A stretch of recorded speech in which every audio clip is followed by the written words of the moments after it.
Nós vamos falar com Leila Massarão, historiadora, a historiadora preferida de nós todos. Bom dia! Vocês estão me ouvindo bem? Sim, senhora. Então tá bom, porque a gente teve um pequeno problema aqui, um problema técnico, mas tudo bem. Hoje as pessoas, só para a gente já começar aqui fazendo um tricô bacana, a gente hoje, eu vejo as pessoas falando assim, mas é difícil, porque a gente vai fazer live, vai fazer reunião, e tem que checar, porque não abre direito, não abre o microfone. Eu sou uma que esquece de abrir o microfone toda hora, mas enfim, esquece de abrir o microfone, dá problema técnico. Gente, quando nós fazemos uma apresentação e evento com qualquer tipo de apresentação, na época presencial, quantas vezes você não viu o microfone não funcionava, o projetor de PowerPoint não funcionava. Lembra disso? Quantas vezes? E nas horas mais impróprias. Você podia testar quanto você quisesse antes que na hora ia dar algum problema. Exatamente, exatamente. Leila, vamos começar pelo seguinte. A gente teve uma data comemorativa por esses dias, né? Do historiador, e eu queria que você explicasse, pudesse contar para a gente de forma sucinta o que faz o historiador. Eu falo tanto aqui que a gente saber, conhecer a história é tão importante. Eu queria que você explicasse para a gente o que faz, começando pelo básico, o que faz o historiador. Pensando numa frase que é um pouco chavão, mas talvez funcione bem para entender. A história é uma ciência que trabalha com não vou usar esse termo evolução, nunca use o termo evolução. Evolução? Nunca usa. Não história. É a história do homem no tempo. Né? Você vai recuperar. É a ciência que estuda o desenvolvimento humano no tempo. E é exatamente isso que a historiografia faz. Ela vai pesquisar como as sociedades, os grupos sociais, determinadas pessoas, grupos, atuaram dentro de um período.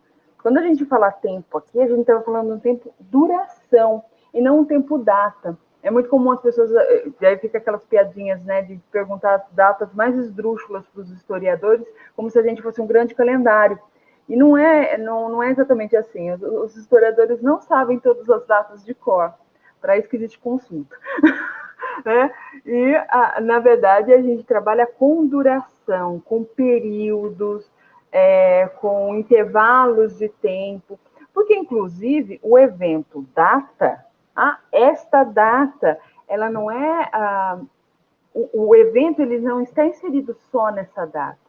Ele tem um momento prévio que culminou neste evento e vai ter efeitos posteriores. Então, quando a gente trabalha com história, a gente faz isso. Te interrompendo, eu acabei de falar ontem, né? Hoje eu falei da renúncia do Jânio Quadros. Ontem foi uma data que, nesse contexto de data que você está colocando, foi a data que marcou a renúncia e o suicídio, né, do Getúlio Vargas.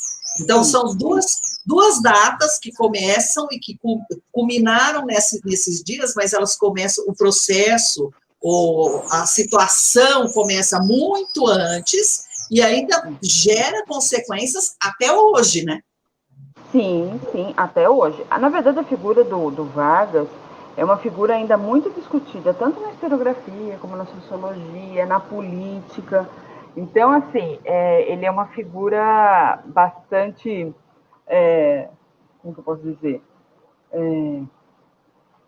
complexa, né? Porque as abordagens que se faz da biografia dele, da carreira política dele, das decisões que ele toma em diferentes momentos, vão ser apropriadas das formas mais diversas, né? Pelas correntes políticas, pelas correntes ideológicas e tudo mais. Então, ele ainda é um personagem muito debatido, né? Tanto que você vê que tem você vai ter gente debatendo ele no espectro à esquerda, no espectro à direita, e constantemente retomado os eventos que ele está relacionado, Estado Novo, Revolução de 30, legislação trabalhista. Legislação trabalhista, depois segunda presidência dele, todos esses momentos são retomados e avaliados. Sempre aparece alguma documentação nova, alguma abordagem diferente. É um personagem bastante interessante. O que, é lógico, é aquela história de vou ser imortalizado, né, com a minha morte e tudo mais, ele foi mais do que isso. Na verdade, a vida dele é que é muito, muito explorada. Não, sem dúvida, né? Eu fico encantada, porque... E essa era uma das coisas que eu ia te perguntar agora, que eu pensei em conversar com você, porque sempre me chama muita atenção. A história que eu aprendi na escola não é a história que se aprende hoje na história, né? Na escola. Também não é a história que eu ouço, por exemplo, em alguns youtubers contando. Tem um lá que eu gosto muito, que eu citei ele ontem, vou procurar o nome dele já já. Eu não guardo essas coisas, sabe, gente? Eu preciso procurar, porque eu fico anotada em algum lugar. A Paula vai lembrar, ela já ela me fala. Ele fala basicamente sobre história. Ele é lá do Rio Grande do Sul, ele conta muito do Rio Grande do Sul, não, ele é Santa Catarina. É Santa Catarina. E aí a gente vai, hoje, por exemplo, escutando esse pessoal, né, não sei se eles são exatamente historiadores ou pesquisadores, e eles trazem um monte de informação nova. Essa coisa de cada hora a história, contar uma história diferente sobre uma determinada pessoa ou situação ou fato, isso se deve a quê? Bem, perdão, as motos enlouquecidas. Você está na estação, né? Tá na estação. Sorte que não passou nenhum trem ainda. O que acontece? Na verdade, existem várias questões que se apresentam tanto para a historiografia quanto para divulgação historiográfica. Por um lado, o próprio trabalho historiográfico, ele não é definitivo. Essa ideia de que existe uma verdade a ser descoberta não existe. O que acontece é que nós temos verdades em torno daquele evento, porque ele envolve vários personagens diferentes, que têm vivências diferentes, papéis diferentes relacionados, por exemplo, a um evento que você vai estar estudando. Então, cada um deles, inclusive, de cada um desses personagens, desses grupos participantes, vai ter uma visão daquele evento. Então, ao historiador, cabe perceber de onde ele está falando, quais são as fontes que ele está utilizando, quem produziu essas fontes, em que momento, com que intenção. É por isso que há tantas versões diferentes do mesmo evento, porque ele não é único, ele vai sempre ser diferente para cada grupo que o vivencia ou que assim, é espectador dele. O que acontece na historiografia tradicional, que é essa que você falou que a gente aprendia na escola, é que eles tinham uma preocupação que era a história como fundador de ou de uma brasilidade, ou de uma paulistanidade, como um fundador de identidade. E aí o que elas faziam? Era uma historiografia, era uma história comemorativa que contava os eventos dos chamados grandes personagens, que eram os grupos de elite, né? Não eram as elites daqueles momentos, e eles eram eventos fechados. Então, eles davam uma ideia quase mítica daqueles eventos históricos. Então, você nunca se sente participante dele. Isso é um dos motivos porque a história é tão desgostosa para algumas pessoas. Muita gente eu não gosto de estudar a história, porque a história foi ensinada dessa forma. Eles não se sentem representados. É uma história ufanista que parece que não aconteceu na Terra, né? Ela aconteceu num espaço fantástico e tem muito pouca correspondência com as coisas que estão acontecendo. Mas é por causa disso. E as várias versões que hoje se presencia na historiografia é isso. Hoje a gente é capaz de abordar outros grupos, outros tipos de documentos. Por muito tempo, a historiografia achava que os únicos documentos válidos eram os oficiais, ou seja, os produzidos pelo Estado ou pela igreja, que são essas instituições consideradas oficiais. Se era produzido fora desse contexto, a documentação não era considerada. Isso mudou. Hoje você encontra documentos de vários tipos, inclusive não só documento escrito, mas cultura material, práticas. Aí você consegue abarcar outros grupos, por exemplo, que não tem escrita. A Joana é oral. A Joana, que você conhece, porque o livro que ela veio abordar aqui no Bom Dia Café foi, inclusive, editado aí pela Fundação Pro Memória, ela pesquisou boletim de ocorrência, né? Entre outras coisas, né? Eu lembro que ela falou sobre isso. E a leitura desses documentos, muita gente acha que assim, porque está num documento é verdade ou é oficial. Precisa tomar muito cuidado com isso, porque assim, o documento ele vai trazer uma informação. Essa informação ela está limitada aos campos que estão no documento, a pessoa que escreveu esse documento, o tipo a época que foi escrito, qual que era o contexto em que ele foi produzido, qual a intenção quando ele foi produzido. Então, por exemplo, quando ela aborda os processos crime, ela precisa considerar tudo isso. Entende? É aí que ela percebe o tratamento que era dado a um afro-brasileiro, o tratamento que era dado aos ex-escravizados, a forma como o documento relata mostra uma forma de pensar daquelas autoridades e possivelmente daquilo que as autoridades daquele momento queriam que fosse geral. Então, quando você lê um documento, não é o documento pelo documento. Ele vai te trazer informações importantes, sim, mas você tem que lê-lo com critério. Isso o historiador faz muito. O problema, e aí a gente chega no problema. Hoje, como a historiografia subentende esses trabalhos, as pessoas muito mal intencionadas, grupos muito mal intencionados, se acham no direito de distorcer as interpretações históricas, de criar eventos, de construir narrativas que sejam favoráveis a eles. Isso acontece muito quando alguns grupos tomam o poder ou se estabelecem como autoridade e eles começam a distorcer esses eventos, dizendo que, não, mas não é isso, é outra coisa, para o seu benefício. Para o benefício das suas ideias, para o benefício das suas ideologias e tudo mais, né? Que é uma maledeta da pós-história e tudo mais. Então, eles se aproveitam de uma metodologia, de uma forma de condução do trabalho para distorcer a produção historiográfica e torná-la conveniente às suas intenções, né? E esse é um problema que a historiografia luta há muito tempo e agora mais do que nunca. Eu ia falar isso para você, né? Porque a gente viu ao longo dos anos isso acontecer inúmeras vezes. E não só aqui no Brasil, né? A gente não está falando de uma característica única do brasileiro, né? Ou peculiar nossa. Mas isso acontece com todo mundo que parece que é uma coisa do ser humano, né? Ascende ao poder e aí ele quer contar a história do jeito que ele acha que a história deve ser contada, né? Exato. São as escolhas que esses grupos fazem. E aí, se você...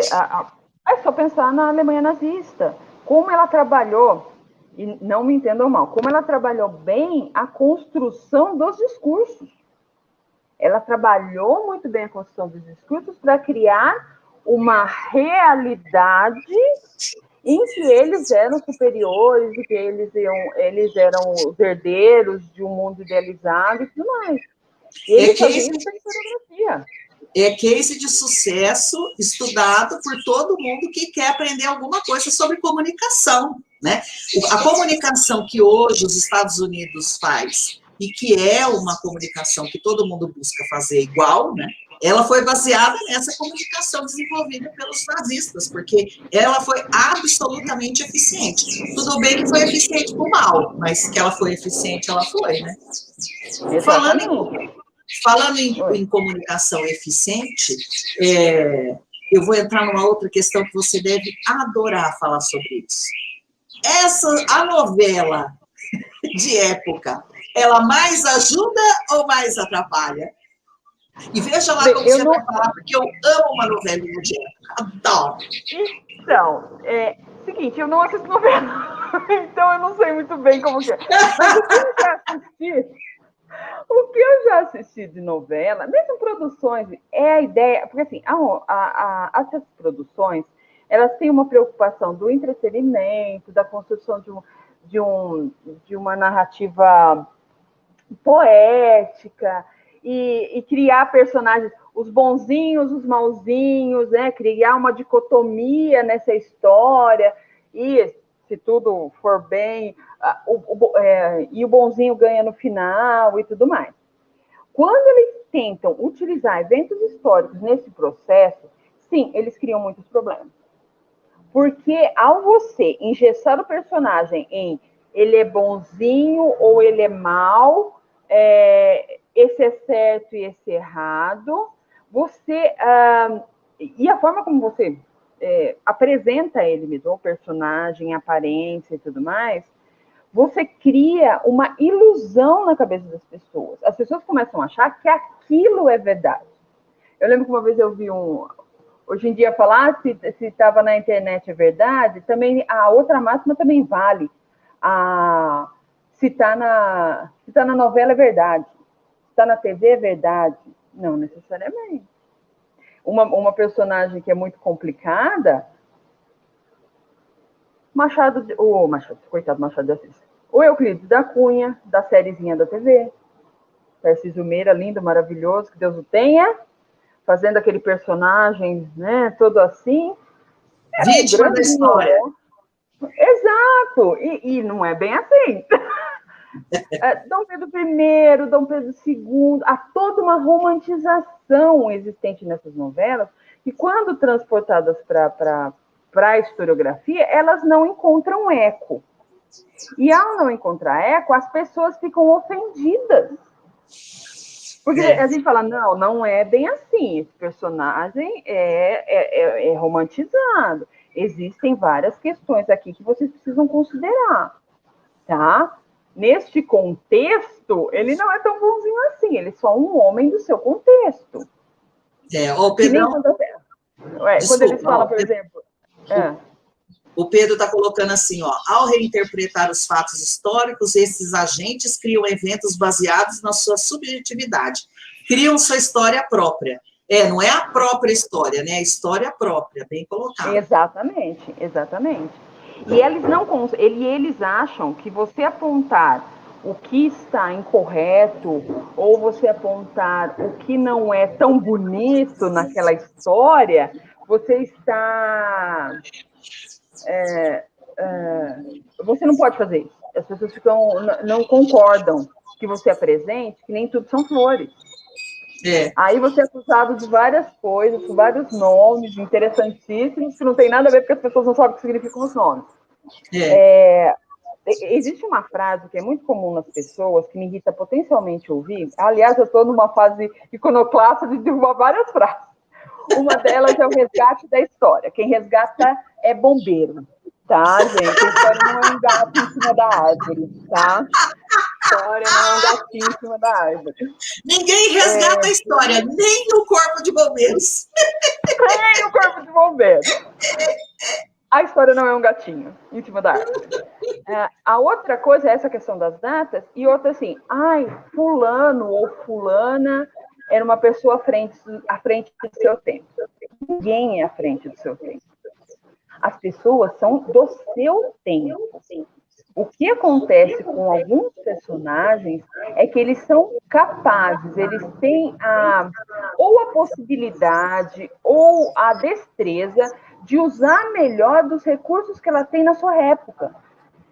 Ela sabe usar melhor o que há na sua época. E elas inovam, né? Oi? Essas pessoas inovam, né? E na verdade o que elas fazem é se utilizar melhor do que elas foram, daquilo que as rodeia, dos instrumentos que elas têm, das possibilidades. Ninguém é frente do seu tempo, sabe? As pessoas são pessoas do seu tempo. Algumas sabem se utilizar das ferramentas do que outras. A Tininha está fazendo uma pergunta, mas eu vou deixar essa mais para o fim. Peraí, deixa eu explorar um pouco mais aqui a Leila. Diego, a dramaturgia, ele escreveu draturgia, mas é dramaturgia, viu, gente? É aquele corretor que é amigo nosso, né? A dramaturgia sempre filtra algumas posturas em detrimento ao espetáculo, quase sempre caricatos. Mas eu concordo com você, mas é o que a Leila falou e que a gente já sabe, né? Muitas vezes você acaba... muitas vezes não. O trabalho da dramaturgia, tirando os casos de documentário, você não é retratar a realidade, mas dramatizar a realidade, né? Ou dramatizar uma história. A dramatização não é você usar a verdade, contar só a verdade, né? Como disse, como eu aprendi há muito tempo, numa aula maravilhosa que eu tive de ética na UFSCar, a verdade não existe, né? E nem a imparcialidade. Adorei. Inclusive, essa questão da dramaturgia, existe a outra ponta. É claro que determinadas produções querem causar determinado efeito. Ela tem alguma intenção, né? A gente bem sabe disso. Mas o que acontece é que as pessoas que assistem também, normalmente elas assistem desavisadas. Elas não assistem com uma visão um pouco mais crítica. Elas não procuram saber mais. Elas ficam... elas tomam aquela narrativa pura e simplesmente. E é aí que começam as confusões, os problemas e tudo mais. Né? Muito bem. A historiografia já tem vários gatos que a gente tem que resolver, várias pedras que a gente tem, histórias que a gente tem que recontar para mostrar que não era bem assim, desfazer mitificações e tudo mais, né? E a gente vê que as pessoas já não gostam. Se você leva para uma novela que é de massa, por exemplo, e conta uma coisa dessas, e as pessoas não estão preparadas para ver, questionar aquilo, aí você cria uma confusão enorme.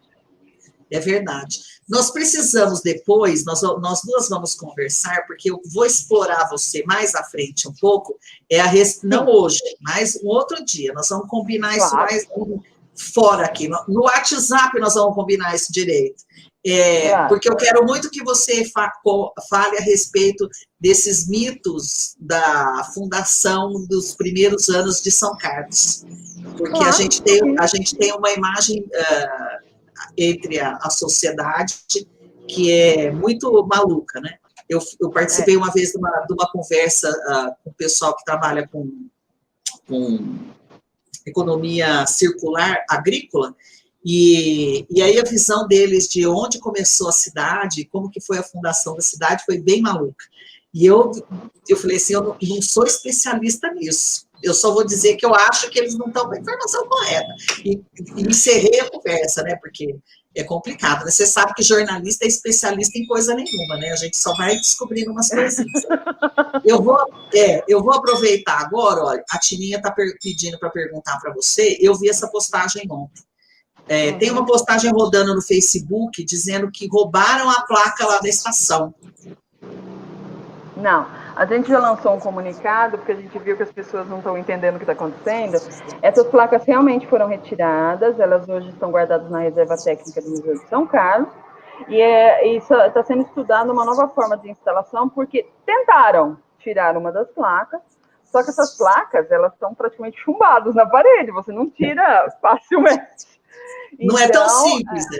Não. Então, assim, elas foram retiradas, elas estão guardadas na Reserva Técnica do Museu de São Carlos e está sendo providenciada a reinstalação delas o mais breve possível, mas com algum sistema de segurança que garanta a preservação delas. Tá? Então, elas não foram roubadas, elas estão guardadas no Museu de São Carlos. Elas foram retiradas, mas não roubadas. Não, elas existem ainda, estão perfeitamente guardadas na Reserva Técnica. Muito bem, muito bem. Deixa eu pensar, deixa eu lembrar aqui para eu ver se eu não esqueci nada.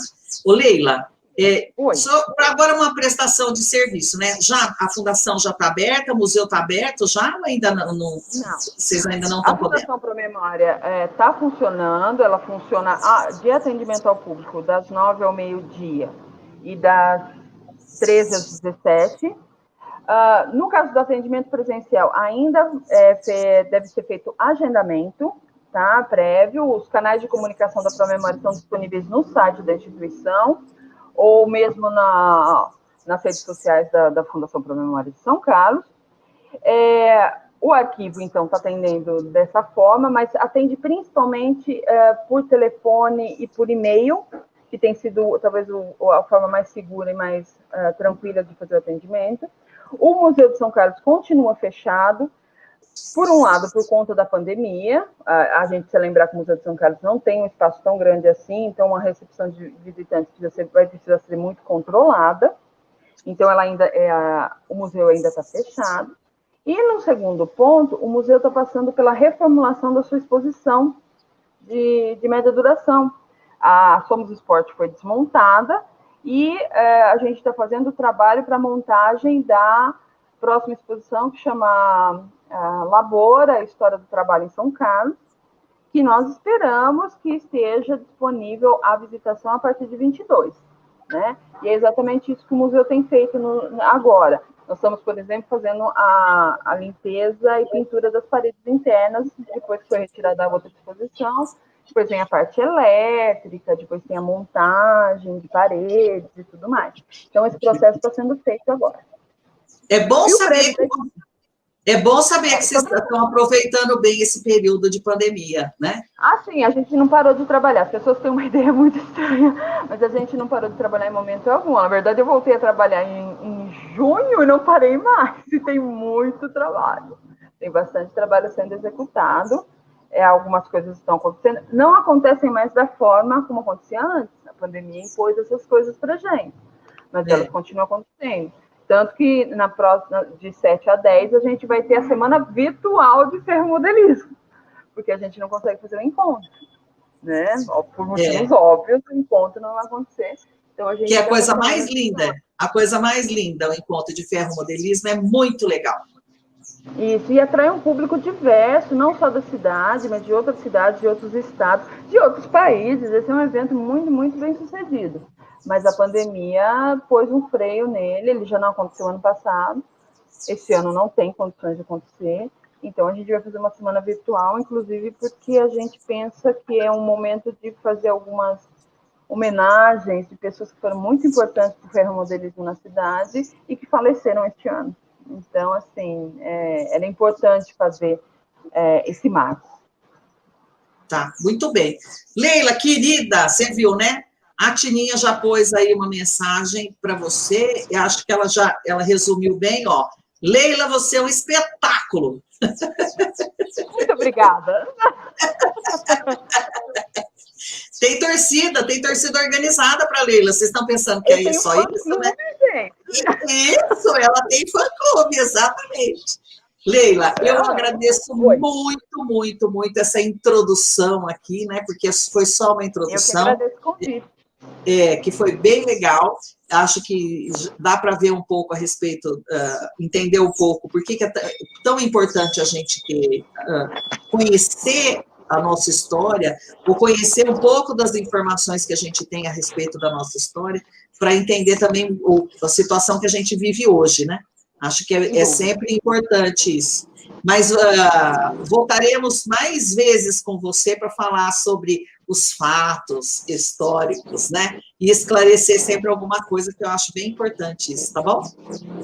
Tá, eu agradeço muito o convite, eu estou à disposição quando vocês quiserem.